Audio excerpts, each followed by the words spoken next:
Good afternoon, everyone. Mr. Sanchez. I said good afternoon, everyone. Good afternoon. My name is Timothy Sanchez, and I will be reciting the I Have a Dream speech. I am happy to join with you today in what will go down in history as the greatest demonstration for freedom in the history of our nation. 50 years ago, a great American in whose symbolic shadow we stand today signed the Emancipation Proclamation. This momentous decree came as a great beacon of light and hope to millions of Negro slaves who have been seared in the flames of withering injustice. It came as a joyous daybreak to end the long night of their captivity. But 100 years later, the Negro is still not free. 100 years later, the life of the Negro is still sadly crippled by the manacles of segregation and the chains of discrimination. 100 years later, the Negro lives on a lonely island of poverty in the midst of a vast ocean of material prosperity. 100 years later, the Negro still languished in the corners of American society and finds himself in exile in his own land. And so we've come here today to dramatize a shameful condition. In a sense, we've come to our nation's capital to cash a check. When the architects of our republic wrote the magnificent words of the Constitution and the Declaration of Independence, they were signing a promissory note to which every American was to fall heir. This note was a promise that all men, yes, black men as well as white men, will be guaranteed the inalienable rights of life, liberty, and the pursuit of happiness. It is obvious today that America has defaulted on this promissory note, insofar as her citizens of color are concerned. Instead of honoring this sacred obligation, America has given the Negro a bad check, a check which has come back marked insufficient funds. But we refuse to believe that the Bank of Justice is bankrupt. We refuse to believe that there are insufficient funds in the great vaults of opportunity of this nation. And so we've come to cash the check, a check that will give us upon demand the riches of freedom and the security of justice. We have also come to this hallowed spot to remind America of the fierce urgency of now. This is no time to engage in the luxury of cooling off or to take time for the tranquilizing drug of gradualism. Now is the time to make real promises of democracy. Now is the time to rise from the dark and desolate valley of segregation to the sunlit path of racial justice. Now is the time to lift our nation from the quicksands of racial injustice to the solid rock of brotherhood.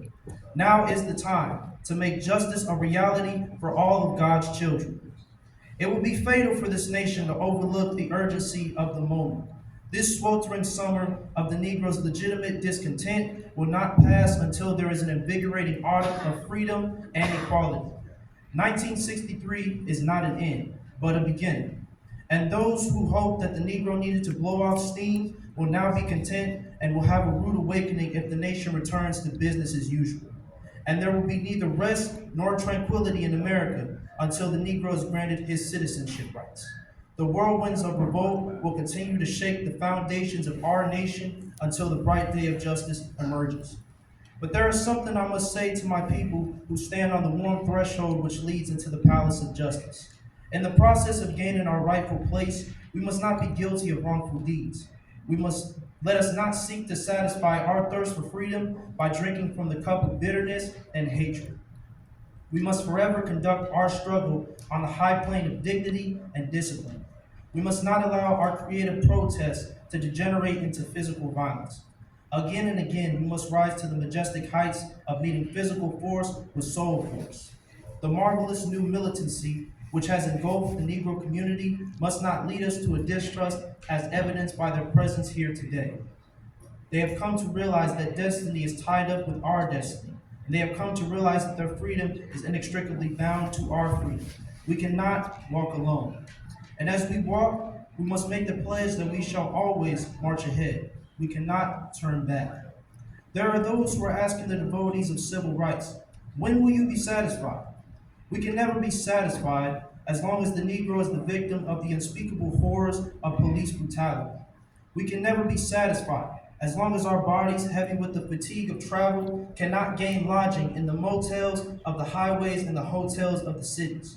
We cannot be satisfied as long as the Negro's basic mobility is from a smaller ghetto to a larger one.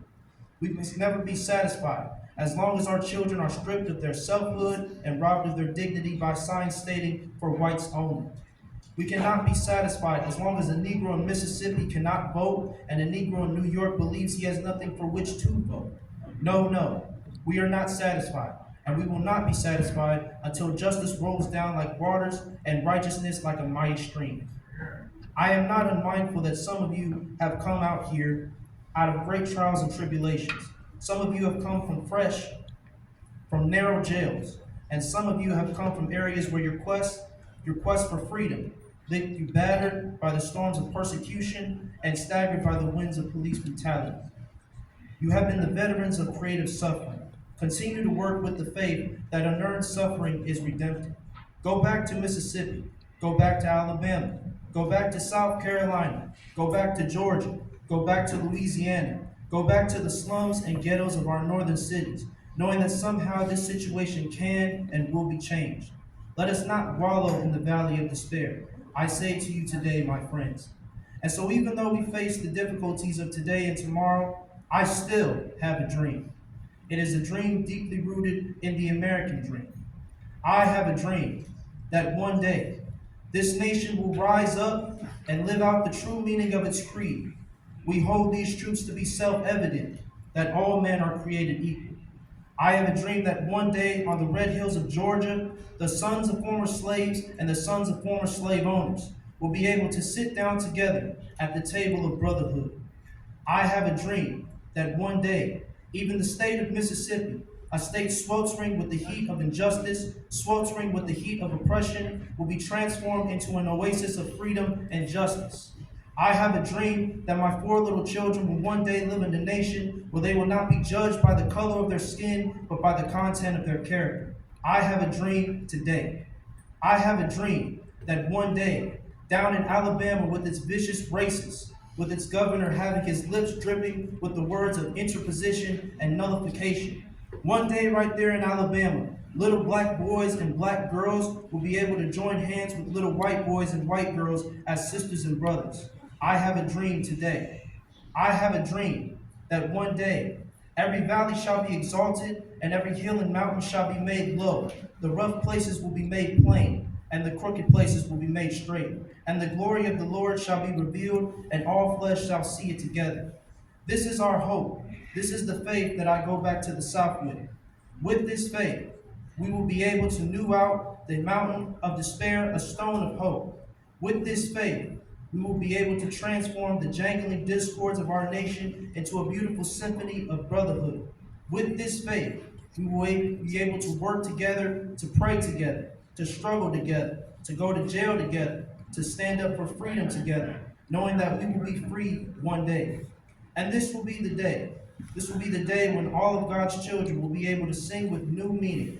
My country, 'tis of thee, sweet land of liberty, of thee I sing. Land where my fathers died, land of the pilgrim's pride. From every mountainside, let freedom ring. And if America is to be a great nation, this must become true. And so let freedom ring from the prodigious hilltops of New Hampshire. Let freedom ring from the mighty mountains of New York. Let freedom ring from the hiding Alleghenies of Pennsylvania. Let freedom ring from the snow-capped Rockies of Colorado. Let freedom ring from the curvaceous slopes of California. But not only that, let freedom ring from the Stone Mountain of Georgia. Let freedom ring from Lookout Mountain of Tennessee. Let freedom ring from every hill and molehill in Mississippi. From every mountainside, let freedom ring.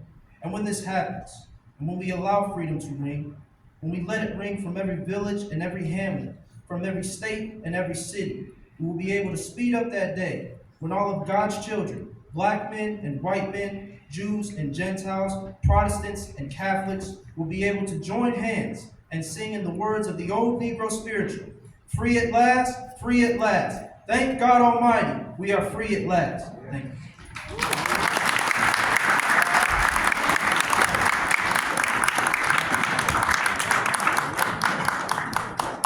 Thank you. Thank you.